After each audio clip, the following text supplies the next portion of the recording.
I have to start out by saying that Tyrion's plays have definitely not been working out in Daenerys' favor, okay? And that's not to say that I believe that there's some type of conspiracy against Daenerys, that Tyrion doesn't want Daenerys on the Iron Throne. I definitely think he does, but because it is a story, you have to build tension. And so, in order to do that, you have to let Cersei become more of a threat. And that's exactly what she's been doing. She's becoming more of a threat. Obviously, two of the Sand Snakes are in prison. They're going to die, probably in prison. They're in chains. Great acting by both actresses, I must say. Very, very great acting. I felt Ilaria's emotion.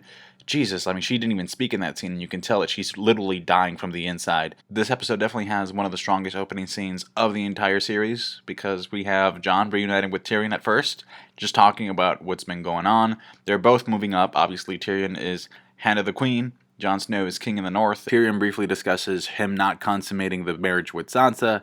Jon appreciates that, although he didn't really want to know. And they're moving up, essentially. Everybody's moving up. Sansa's become more aware, more intelligent, more insightful now. And so all these people that were unlikely to move up in the food chain are already on top at this point in the story. You shouldn't have come here.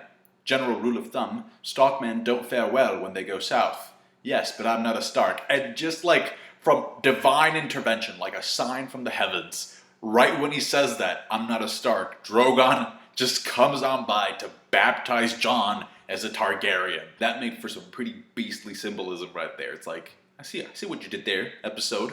Anyway, going back to the thing about Tyrion is that his moves are, they're taking L's, all right? So the first one is, he admits in this episode, yeah, I should have foreseen the Greyjoy attack, but I didn't, so I came here to feel bad about myself. But I can see, Jon, that you're much better at doing that than I am, so I'll leave you to that. No, but anyway, so that's one mistake. The second one is that he was aiming for Casterly Rock, and I said this last week. Why are you even aiming for Casterly Rock in the first place? There's nothing there. The mines are empty. Like the Iron Bank, the Bravosi was like, dude, you have literally, there's no gold. They're empty. So it's more for sentimental value to take Casterly Rock. And yes, he knows the sewers because he built that little tunnel in there into the tower and stuff. So the Unsullied take it with pretty much, not a whole lot of resistance. But now they're stuck there because Euron's fleet showed up at the coast.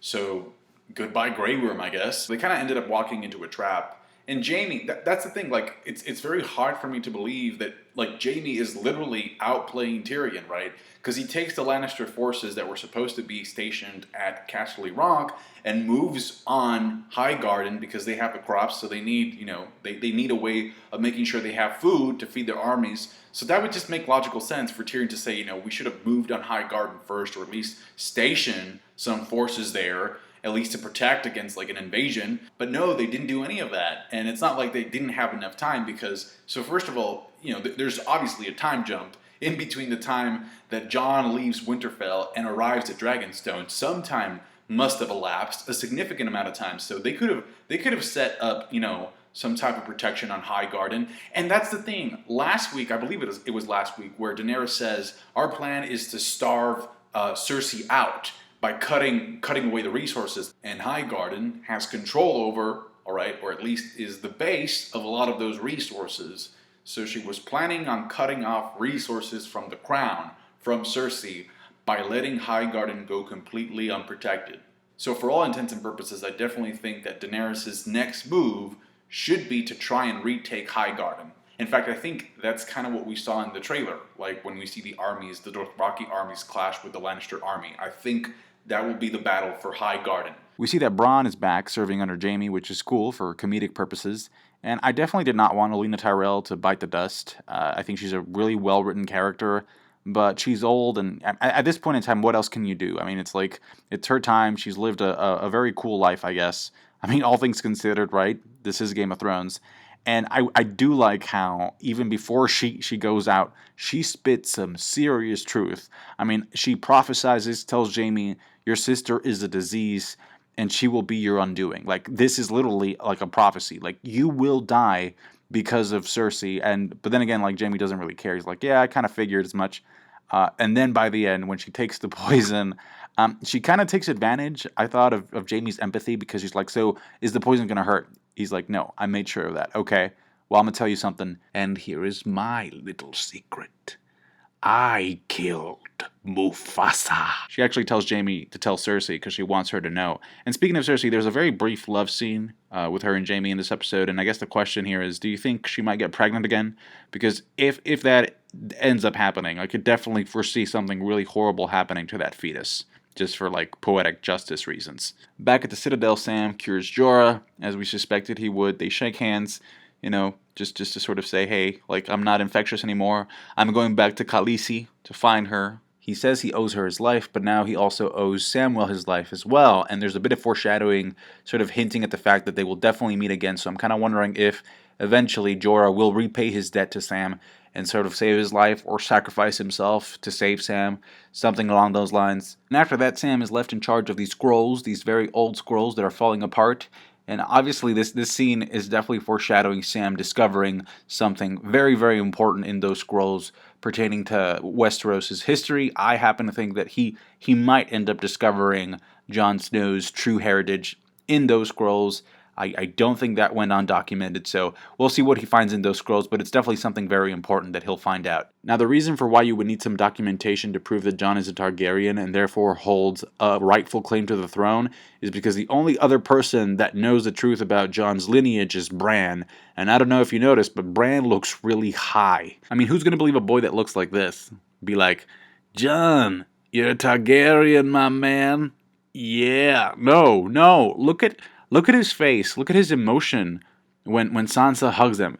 I honestly thought that scene was very emotional, just from like the thematic Stark reunion sort of feel of it. But at the same time, it's like Bran just looks dead inside. I mean, even Sansa didn't believe him at first until he started talking about the wedding night. And I will say that I liked the Winterfell scene, especially because it kind of showed Sansa in this leadership position, just her calling the shots. Like, how much food do we have? Okay, we need to, harvest more crops, get the people to send some stuff over. Winterfell's the shelter for everybody, and so we have to organize and stuff. And not only that, but we also got a little bit of a glimpse into Littlefinger's mind in terms of how he views the Game of Thrones, like a chess match, but he's like literally visualizing every possible outcome because he tells Sansa that if you do that, you'll never be surprised if something happens because you've already foreseen it. So you've seen the move take place before it actually happens in real life.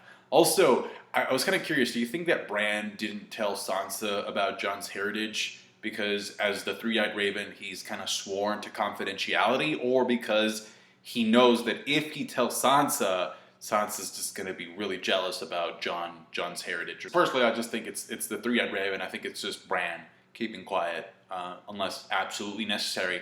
There's a very brief scene with Varys and Melisandre in this episode as well. I liked the line where she tells him, like, my role was to bring ice and fire together. I brought ice and fire together. A Song in Ice and Fire, that's the title of the books. And then she kind of foreshadows that she'll go to Volantis and then come back to die in Westeros, even though she's like super, super old already. Not only that, she will die, but also Varys will die in Westeros. And it was a very weird sort of line there, so. Also, there's been some fan speculation concerning this magazine cover done by Maisie Williams, who plays Arya Stark, because if you look at her waist, she's holding, or she has, Littlefinger's dagger. So the fans are speculating, how did she get Littlefinger's dagger? You saw from the preview, it's very obvious that she's going to arrive at Winterfell next week. So how do you think she got it? It's Littlefinger's knife. And last but not least, we have what I consider to be the best scene of probably this season thus far, even though we only have 3 episodes, but it's definitely the best scene of the episode by far. Ice finally meeting fire, Daenerys Targaryen meeting Jon Targaryen. The thing I really liked about this scene was that it literally showcases how both of these characters are meant and destined to be rulers. I mean, they both have super strong wills. Neither one of these characters bows to the other one, They're both kind of witty and trying to, like, there's a back and forth here and there, and it's because it's like a power struggle. The power dynamic is there, it's established. It's something that would happen in any type of relationship, hopefully a romantic one involving these two. There's a hint from Emilia. It's a very subtle type of look where she's not being too aggressive. She's kind of trying to make up her mind about whether or not Jon would make a good partner. I think more than just an ally, but it's very subtle. You have to look for it, and I thought that was really good from her. At the moment, both of them are kind of interested in different things. He's interested in the threat in the north. She's interested in the Iron Throne. But overall, though, you can definitely see them, like, even in this episode, where she kind of just compromises and says, like, okay, I'll let you mine the dragon glass. There's a bit of a sense of, like, camaraderie, and a sense of, like, yeah, we understand each other, even though we're not in complete agreement, and we still kind of, like, have that friction between us.